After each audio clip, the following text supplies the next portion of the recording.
कुंडली के ग्रह आपकी बोली को प्रभावित करते हैं। ग्रहों में बुध ग्रह का महत्व बहुत ही व्यापक है, लेकिन अगर आप ठान लें तो आपकी जुबान बिल्कुल वैसी हो जाएगी जैसा कि आप चाहते हैं। तो आइए हम आपको बताते हैं वो सरल और अचूक उपाय जिनके जरिए आप पा सकते हैं मीठी वाणी का वरदान।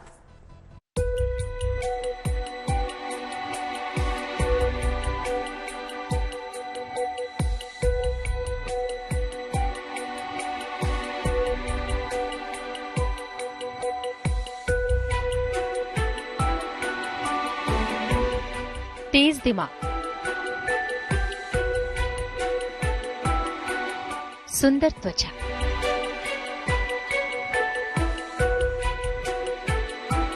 मीठी वाणी, अच्छी एकाग्रता। ग्रहों के युवराज, ग्रहों में सबसे सुंदर ग्रह कहे जाने वाले बुध इन सबसे परिपूर्ण हैं। मनुष्य के जुबान जो है कि शुभ ग्रह की दृष्टि पड़ रहा हो, गुरु बृहस्पति का महादशा चल रहा हो, बुध की अंतरदशा चल रही हो, प्रत्यंतर दशा में शुक्र चल रहा हो, तो वाणी में मधुरता आता है, संयम आती है, मिठास आती है और जो है उसमें भगवान का आराधना करने पर, भगवान का ध्यान करने पर भी जो है वाणी मधुरता और मीठी हो जाती है। नवग्रहों में बुध ग्रह को सबसे सुंदर और राजकुमार ग्रह कहा जाता है। बुध ग्रह बुद्धि, एकाग्रता, वाणी, त्वचा, सौंदर्य तथा सुगंध और व्यापार का कारक है। बुध ग्रह संचार और कान, नाक, गले से भी संबंध रखता है। बुध से बुद्धि की प्रखरता आती है। बुध को वाणी का स्वामी माना जाता है, तो दूसरी तरफ बुध को ही सुंदर शरीर का स्वामी भी बताया गया है। कुंडली में 9 ग्रह होते हैं और 9 ग्रहों में जो राजकुमार कहा जाता है ग्रह, वो होता है बुध ग्रह। बुध ग्रह हम व्यक्तियों की, हम इंसानों की जीवन में जो चीजें सबसे ज्यादा जरूरी होती हैं उनको ही देता है। जैसे कि बिजनेस, जी हाँ, बिजनेस मतलब कि यहाँ पे धन के बिना कोई घर नहीं चलता। बुध का बहुत बड़ा हाथ होता है कि व्यक्ति का बिजनेस कैसे जाएगा। दूसरी चीज बुद्धि ही ग्रह वो है जो कि इंसान की बुद्धि को सही रखता है, तेज चलाता है, उसे स्मार्ट बनाता है। तीसरी चीज है कि बुध आपको वाणी देता है, कन्वर्सेशन देता है। तो बुध ग्रह की महिमा हमारे जीवन में, इंसानों के जीवन में बहुत ज्यादा जरूरी है।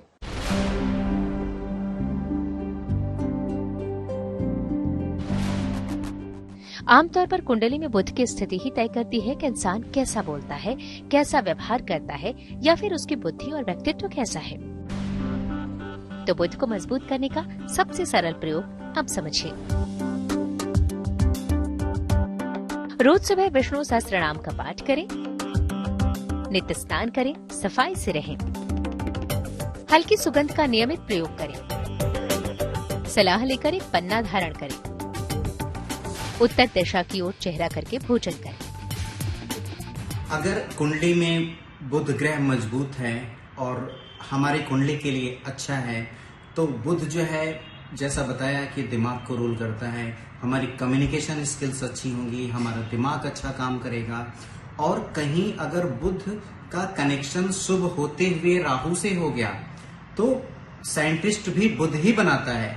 तो ये सब चीजें बुध रूल करता है। तो अगर किसी के कुंडली में बुध मजबूत है और उसके लिए फायदेमंद है, बेनिफिट है अगर कुंडली में, तो इंसान का दिमाग बहुत अच्छा होगा। अपने घर में आसपास ग्रीनरी लगा के रखना, ग्रीनरी सेट करके रखना, यानी कि बहुत ज्यादा पेड़ पौधों का इस्तेमाल करना अपने घर में, अपने बेडरूम में। कई सारे ऐसे भी पेड़ पौधे आते हैं जो कि इंडोर भी रह लेते हैं, और ऐसे पौधों को लगाना। आप जितना पौधों के, ग्रीनरी के सराउंड में रहेंगे, आपका बुध उतना ही ठीक होने लग जाता है। दूसरा महा उपाय, बुध का रत्न होता है पन्ना रत्न, जो कि हरे रंग का होता है। आप इसे भी ज्योतिषी सलाह के बाद पहन सकते हैं। अपनी जुबान पर गौर करिए और उसे बेहतर बनाने की कोशिश भी करिए, क्योंकि आपकी किस्मत बदल सकती है आपकी जुबान। अब हम आपको एक ऐसा मंत्र और उपाय बताने वाले हैं जो आपकी बोली को बना देगा मधुर और प्रभावी। जानकारों के मुताबिक आपके बोलने के अंदाज में चमत्कारी बदलाव ला सकता है ये उपाय। रोज सुबह तुलसी के पत्तों का सेवन करें। इसके बाद अपनी क्षमता के अनुसार सरस्वती मंत्र का जाप करें। मंत्र है ओम ऐं ह्रीं श्रीं वाग्वादिनी सरस्वती देवी मम जिह्वायाम सर्व विद्याम देही दापय दापय स्वाहा। हर बुधवार को गणेश जी को दूर्वा अर्पित करें और इस दूर्वा को अपने पास रखें। बुध के कारण कई चीजों में जो है पिछड़ जाते हैं, है ना, उदय नहीं हो पाता है, वाणी खराब हो जाता है मनुष्यों की, और तरह तरह की जो है अपने ऊपर समस्या आ जाते हैं, सोचा हुआ कार्य सफल नहीं होता है। तो उसको जो है पूर्ण करने के लिए बुध का आराधना करें और बुध की जाप करें, और इस प्रकार की जो है आराधना करने पर एकदम वाणी मीठी हो जाती है। बुध ग्रह जब गड़बड़ी देता है या बुध ग्रह जब प्रॉब्लम देता है तो सबसे पहली जो समस्या किसी को आती है वो होती है मानसिक तनाव, स्ट्रेस, डिप्रेशन की स्थिति बनाता है। क्योंकि बुध इतनी तेज, इतनी रफ्तार से घूम रहा होता है, इतनी गति से घूम रहा होता है, वैसे ही व्यक्ति के विचार घूम रहे होते हैं, जिसे आप लोग आम भाषा में ओवर थिंकिंग कहते हैं। तो बुध सबसे ज्यादा सेहत पे जब असर करता है तो आपके दिमाग के साथ खेलता है, उनके विचारों की संख्या इतनी बढ़ा देगा कि आप टेंशन में आ जाएंगे, और माने या ना माने चिंता ही आपकी बाकी बीमारियों का कारण बनने लग जाती है। तो बुध को ठीक रखना या बुध के उपाय करना आपकी सेहत में, खास तौर पे आपके मस्तिष्क में बहुत ज्यादा लाभकारी सिद्ध होता है। ये उपाय दिखते छोटे हैं मगर हैं बेहद कारगर। इनके प्रयोग से आप अपनी वाणी में कमाल का संतुलन और मीठापन पैदा कर सकते हैं। तो इन विशेष उपायों को करके आप भी पाएं मीठी वाणी का वरदान।